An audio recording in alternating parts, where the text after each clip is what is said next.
Hello student, मैं अमित कुमार जैन आपका स्वागत करता हूं अपने YouTube चैनल ग्रिड क्लासेस पर। आज सेट के अंदर हम पढ़ने वाले हैं cardinal number of finite set. तो आज का हमारा टाइटल है cardinal number of finite set. तो इसको हम क्या बोलेंगे, इसकी जैसा कि बोर्ड पे लिखा हुआ है नंबर ऑफ फाइनाइट सेट। पहले मैं फाइनाइट सेट के बारे में बताता हूँ। फाइनाइट सेट में लास्ट वीडियो में पढ़ाया था एक ऐसा सेट जिसमें नंबर ऑफ एलिमेंट फाइनाइट होते हैं, यानी हम उनको पूरी तरह काउंट कर सकते हैं। उस सेट को हम फाइनाइट सेट बोलते हैं। तो फाइनाइट सेट का कार्डिनल नंबर आखिर क्या होता है? तो number of element in finite set is called cardinal number of finite set. यानी कि फाइनाइट सेट का आपसे कोई कार्डिनल नंबर पूछता है तो उस फाइनाइट सेट के अंदर जो नंबर ऑफ एलिमेंट है वही आपका कार्डिनल नंबर होता है। फॉर एक cardinal number is also known as cardinality and और ऑर्डर। जो कार्डिनल नंबर होता है उसको हम कार्डिनलिटी और ऑर्डर के नाम से भी जानते हैं। यानी आपसे कोई पूछे फाइनाइट सेट का कार्डिनल नंबर क्या है, फाइनाइट सेट की कार्डिनलिटी क्या है और फाइनाइट सेट का ऑर्डर क्या है, तीनों का मतलब एक ही होगा।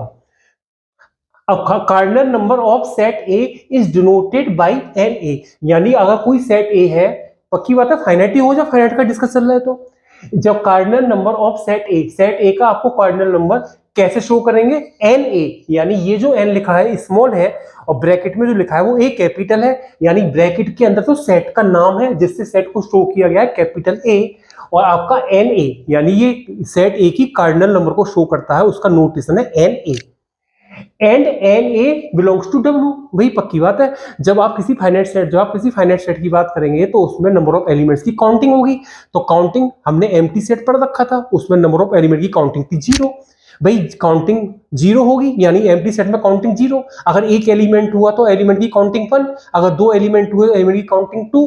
तो हमने यहाँ से आइडिया ले लिया कि जो भी नंबर ऑफ एलिमेंट की काउंटिंग होगी वो हमेशा एक होल नंबर में होगी।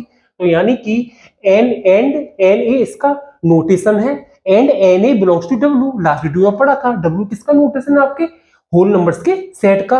यानी जो एन ए की वैल्यू होगी हमेशा किसको बिलोंग करेगी? डब्ल्यू। यानी कि एन ए की, इसका मतलब है n A belongs to W, यानी जो एन ए की वैल्यू होगी एक हमेशा होल नंबर होगी। 0 1 2 3 इनमें से कोई भी हो सकती है। If a set A has m element, हमने सपोज कर लिया सेट ए है, उसके अंदर नंबर ऑफ एलिमेंट क्या है? m।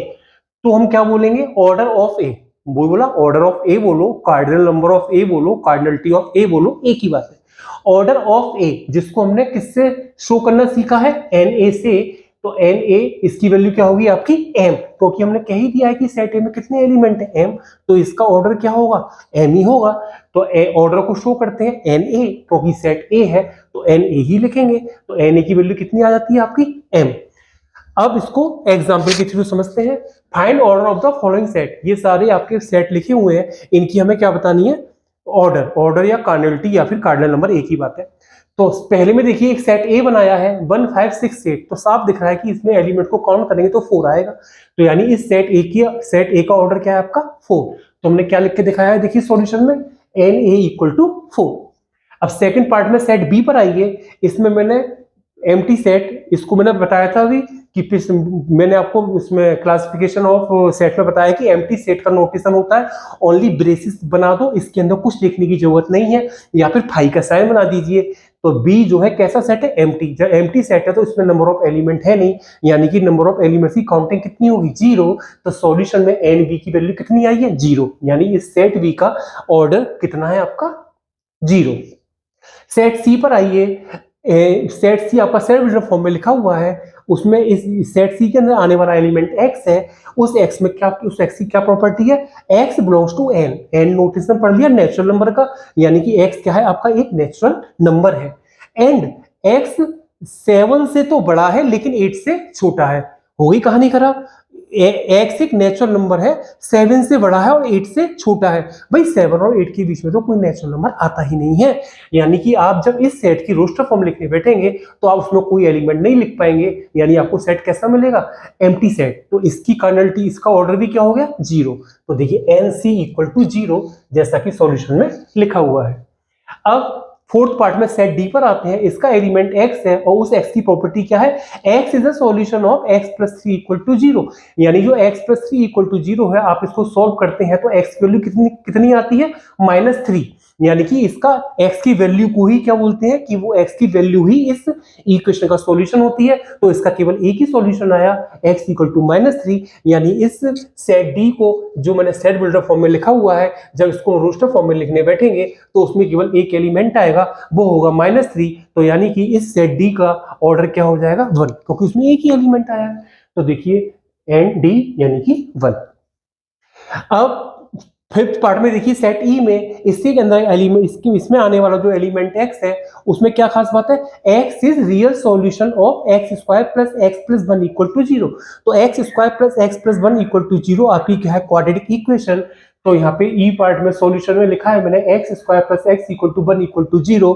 अब हमने इसमें गौर से देखा कि इसके वो क्या कहते हैं, इसकी हम फैक्टर नहीं कर पा रहे हैं, रियल फैक्टर नहीं होंगे, क्योंकि हमने क्या किया, comparing with ax square bx plus c equal to 0। हमने इस क्वाड्रेटिक इक्वेशन की क्वाड्रेटिक की स्टैंडर्ड फॉर्म से कंपेयर किया तो हमें abc की वैल्यू, तीनों की वैल्यू ही 1 मिलेगी। और आपके डिस्क्रिमिनेंट, इसका डिस्क्रिमिनेंट होता है d equal to B square minus 4ac। जब abc तीनों को 1 रखेंगे तो आपका आंसर निकल के आएगा -3। तो यानी डिस्क्रिमिनेंट की वैल्यू क्या है आपकी नेगेटिव।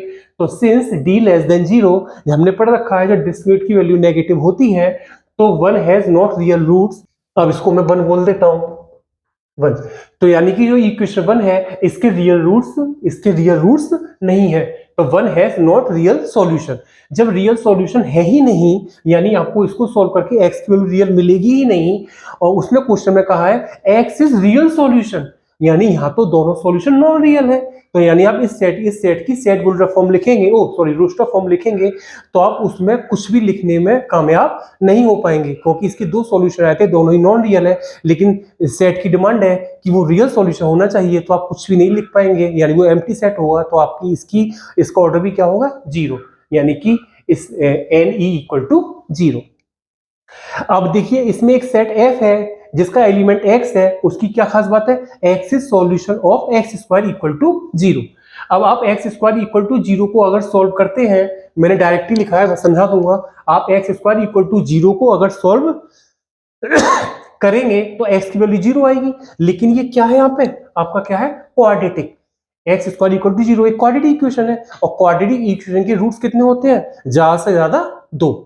यानी कि इसके 2 रूट्स होंगे, और दोनों कैसे होंगे, दोनों ही 0 होंगे। यानी इसकी रूट्स कहते हैं रिपीटिंग। क्या है, रिपीटिंग। इसके दोनों ही रूट्स क्या है, 0। रूट्स को रूट्स बोलो चाहे सॉल्यूशन बोलो, तो इसके दोनों ही सॉल्यूशन क्या है, 0। लेकिन सेट कहता है कि इसके अंदर जो एलिमेंट आएगा केवल और केवल एक ही बार आएगा। यानी आप इसकी जो रोस्टर फॉर्म लिखेंगे उसमें आप केवल एक ही एलिमेंट लिख सकते हैं, वो है 0। यानी कि इसका ऑर्डर भी क्या हो गया, 1।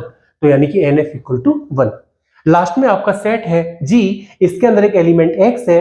अब वो क्या कहता है कि x is positive solution of this equation, यानी इस इक्वेशन का पॉजिटिव सॉल्यूशन है। यानी कि हम इस इक्वेशन को सॉल्व करेंगे और इसके सॉल्यूशन निकालेंगे, उनमें से जो पॉजिटिव सॉल्यूशन होंगे वो ही हमारे सेट के अंदर आएंगे।